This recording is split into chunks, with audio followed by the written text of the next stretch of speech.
आप सभी का स्वागत है एजुकेशन हब की एक और नई क्लास में। तो साथियों, आज हम चर्चा करेंगे एग्रीकल्चर के क्वेश्चंस के बारे में, जो कि 4 फरवरी को आपको जो एग्ज़ाम है एग्रीकल्चर सुपरवाइज़र, उसके लिए बहुत ही ज़्यादा इंपॉर्टेंट और बहुत ही ज़्यादा क्वालिटी क्वेश्चंस होंगे।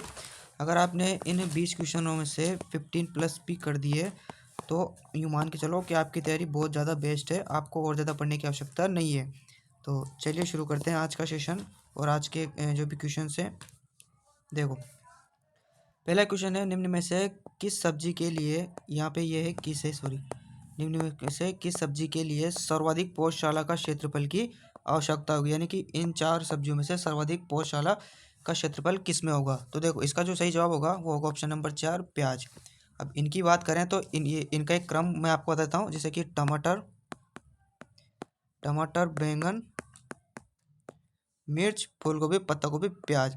अगर इनके पौधशाला का क्षेत्रफल की बात करें तो इसके लिए चाहिए 100 से 125, इसके लिए चाहिए 125 से 150, इसके लिए चाहिए 150 से 200, इसके लिए चाहिए 200 से 250, इसके लिए भी चाहिए 200 से 250, और प्याज जो है ये एक अपवाद है, इसके लिए चाहिए 500 मीटर स्क्वायर क्षेत्र, यानी कि इसका ऑप्शन नंबर 4 इसका राइट आंसर होगा। नेक्स्ट क्वेश्चन है, आम के बगीचे के लिए आम्रपाली किस्म हेतु 2 हेक्टेयर में कितने पौधों की आवश्यकता होगी।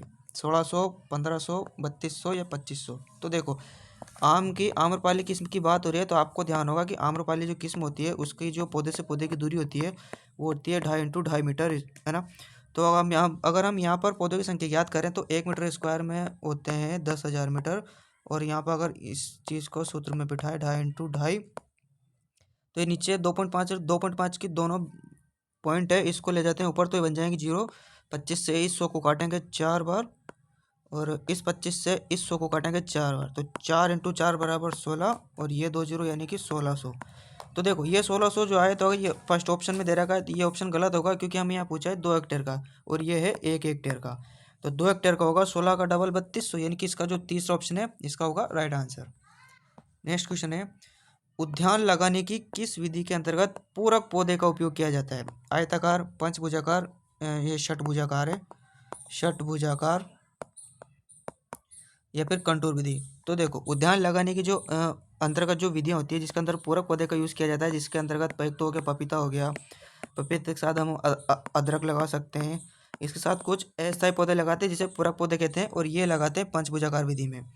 और अगर हम बात करें षटभुजाकार विधि की, तो षटभुजाकार विधि में एक मतलब इन दोनों की विधि की बात करें तो इसमें 15% अधिक पौधे लग सकते हैं आयताकार विधि की तुलना में, और षटभुजाकार में लगते हैं 1.5 से 2 गुना अधिक पौधे। तो ये चीज़ भी आपको ध्यान में रखनी है कि पूरक पौधे लगते हैं पंचभुजाकार में, और 1.5 से 2 गुना अधिक पौधे लगते हैं षटभुजाकार में आयताकार या वर्गाकार तुलना की अपेक्षा।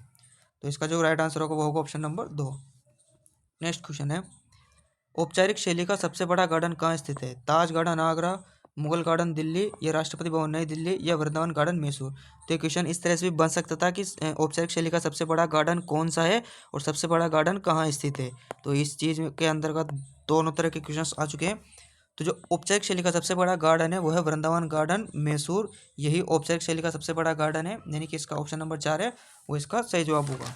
नेक्स्ट क्वेश्चन है, निम्न में से असुमेलित है। तो देखो, इस तरह के क्वेश्चंस जो भी आते हैं कि जिनमें पूछा जाता है कि असुमेलित नहीं होंगे, तो इस तरह के क्वेश्चंस में जो कीवर्ड होता है, जैसे कि यहाँ पर है असुमेलित, तो इस चीज़ को आप पहले ही एग्जाम में या क्वेश्चन पेपर जब आपके पास रहे तो इन चीज़ों को आप हाईलाइट कर लो, ताकि ऑप्शंस ढूंढते रहे, मैं आपको ये पता चले कि हमें ढूंढना क्या है। तो देखो, हमें यहाँ ढूंढना है कि असुमेलित, यहाँ पे दे रखा है रनर्स, और उसका जो प्रवर्धन होता है वो धूप घास का होता है, बिल्कुल सही है। शकर्स की बात करें तो खजूर सा होता है, बिल्कुल सही है। आप ये मत सोचे कि इसका जो प्रवर्धन होता है वो स्वाट शकर से होता है, ये भी एक शकर का ही भाग है, तो ये भी एकदम सही होगा। राइजोम की बात करें तो अदरक, बिल्कुल सही है। राइजोम का प्रवर्धन में 3 चीज़ें होती है, एक तो हल्दी, हल्दी अदरक, अदरक हल्दी, और इसके अंतर्गत केला भी आता है, क्योंकि केला का जो शकर्स है वो भी एक राइजोम का एक प्रकार है। लेकिन स्लिप्स का सागवान नहीं होता है, स्लिप्स का जो प्रवर्धन होता है वो अनानास से होता है, अनानास का प्रवर्धन स्लिप्स के द्वारा होता है, यानी कि ऑप्शन नंबर 3 है वो इसका सही जवाब है। नेक्स्ट क्वेश्चन है, सेरेडेक और रूटेक्स नाम से कौन सा हार्मोन जाना जाता है। IAA, NA, IBA, या ABA। तो देखो सिरेडेक्स और रूटेक्स, अगर आपको इन दोनों के उपनाम नहीं भी याद है तो आप शब्द से इसका आंसर निकाल सकते हो। आप देखते हैं सिरेडेक्स, इसको छोड़ो। अगर यहाँ देखो, यहाँ लिखा रहा है रूटेक्स, रूट का मतलब होता है जड़। तो ऐसा हार्मोन जो जड़ का विकास करता है वो होता है option number 3 IBA indole butyric acid. Next question है, पौधे की पत्तियां किस हार्मोन के कारण झड़ जाती है? NA, ABA, IBA या A? तो जो पौधे की पत्तियों को झड़ने का कारण होता है, यानी कि पतझड़ का जो कारण होता है वो होता है एब्सिसिक एसिड। अगला क्वेश्चन है, किस विटामिन की कमी से स्टेरिलिटी रोग हो जाता है? A, B5, D या E? तो स्टेरिलिटी योग का मतलब होता है प्रजनन क्षमता में कमी, यानी कि जिससे प्रजनन क्षमता में कमी आती है, और वो होता है विटामिन E टोकोफेरोल से। अब बात करें विटामिन डी की, कैल्सीफेरोल, तो इससे हड्डियां कमजोर हो जाती है, इससे इससे कैल्शियम की पूर्ति होती है। B5 की बात करें तो इससे पेलेग्रा रोग होता है, और A की बात करें तो इससे सबको याद है रेटिनॉल और रतुंदी, दो चीज़ें इससे ध्यान में रखनी है। बाकी इसका सही जवाब है option number 4 vitamin E। Next question है, फजली और रुमानी किस फसल की किस्म है? सॉरी, किस फल की किस्म है? पपीता, केला, आम, अमरूद। तो इसका जो सही जवाब होगा वो होगा ऑप्शन नंबर C आम। फजली और रुमानी जो किस्म है वो एक आम की उन्नत किस्म है। नेक्स्ट क्वेश्चन है, राष्ट्रीय केला अनुसंधान संस्थान कहाँ है? यहाँ पर हमें पूछा है NRC केले का। केले का NRC कहाँ है? तो लखनऊ, तमिलनाडु, महाराष्ट्र, केरल। तो इसका सही जवाब होगा ऑप्शन नंबर 2 तमिलनाडु। तमिलनाडु के अंदर की बात करें तो वो है तिरुचिरापल्ली, तिरुचिरापल्ली तमिलनाडु। लखनऊ की बात करें तो यहाँ पर NRC आम है, सॉरी आम नहीं केला, एक मिनट, आम लखनऊ के अंतर्गत आम का NRC है। तो इसका सही जवाब होगा ऑप्शन नंबर 2। नेक्स्ट क्वेश्चन है, मटोकिंग का संबंध किससे है? खजूर, बेर, आंवला, केला। तो मटोकिंग का जो संबंध है वो है केले से। इसका मतलब होता है, यानी कि जब स्पेडिक्स की तुड़ाई कर ली जाती है तो उसके बाद तने की तुड़ाई करते हैं, जिसे मटोके की क्रिया बोलते हैं, और ये की जाती है केले में। नेक्स्ट क्वेश्चन है, असुमेलित का चयन करना है। देखो यहाँ पर NRC दिए हुए हैं और यहाँ पर उनके स्थान दिए हुए हैं। तो NRC अनार की बात करें तो सोलापुर में है, बिल्कुल सही है। NRC अंगूर की बात करें तो पुणे में है, बिल्कुल सही है। NRC केले की बात करें तो तिरुचिरापल्ली, अभी अपन ने जस्ट ऊपर चर्चा करिए कि तिरुचिरापल्ली तमिलनाडु, ये भी सही है। लेकिन NRC सिट्रस जो है वो नासिक में नहीं है, वो है सोलापुर में, सॉरी सोलापुर में नहीं, वो है नागपुर में, यानी कि ऑप्शन नंबर C इसका करेक्ट आंसर होगा। नेक्स्ट क्वेश्चन की बात करें, नेक्स्ट क्वेश्चन है, पाइनएप्पल किसकी किस्म है? मौसमी, अनानास, पपीता या केला। तो पाइनएप्पल सोच के आप ये मत सोचो कि ये कोई अनानास की किस्म होगी, ये पाइनएप्पल जो किस्म है वो अनानास की न होकर मौसमी की किस्म, यानी कि ऑप्शन नंबर A इसका सही जवाब होगा। नेक्स्ट क्वेश्चन है, निम्न फलों में से किस फल में सर्वाधिक प्रूनिंग की आवश्यकता पड़ेगी? प्रूनिंग का मतलब होता है काट छांट, काट छांट। और ये जो सर्वाधिक प्रूनिंग की आवश्यकता पड़ती है वो पड़ती है बेर में, यानी कि ऑप्शन नंबर 1। और इसका जो सबसे उपयुक्त समय होता है वो होता है अप्रैल मार्च, यानी कि गर्मियों का समय, अप्रैल मार्च। नेक्स्ट क्वेश्चन है, राजस्थान में किस अवस्था पर खजूर को तोड़ना सबसे उपयुक्त होता है? क्रीमरी, डोका, डेग या पिंड। तो देखो खजूर की 4 अवस्थाएं होती है, गंडोरा, क्रीमरी, डोका, खलल, डेग, रुतब, पिंड, तमर। और राजस्थान में सबसे उपयुक्त होता है ऑप्शन नंबर 2 डोका अवस्था पर। नेक्स्ट है, राइबोफ्लेविन का सबसे अच्छा स्रोत होता है। राइबोफ्लेविन का मतलब होता है विटामिन B2, और B2 का सबसे अच्छा स्रोत है ऑप्शन नंबर 3 बेल। जामुन की बात करें तो इसके अंदर सबसे ज़्यादा अच्छा आयोडीन पाया जाता है। लीची के अंदर कैल्शियम की अच्छी मात्रा होती है।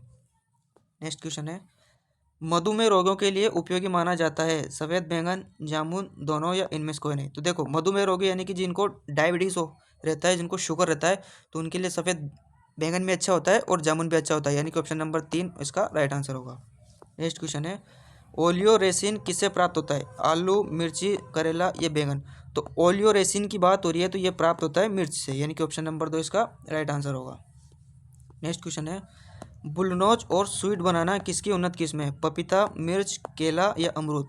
तो बुलनोज और स्वीट बनाना सोच के आप ये मत कर देना है कि इसका राइट आंसर केला होगा। जी नहीं, केला इसका नहीं होगा। इसका जो राइट आंसर है वो है मिर्ची, और मिर्च के अंदर भी जो शिमला मिर्च होती है ये उसकी उन्नत किस्में हैं, बुलनोज और स्वीट बनाना, यानी कि ऑप्शन नंबर 2 इसका राइट आंसर है।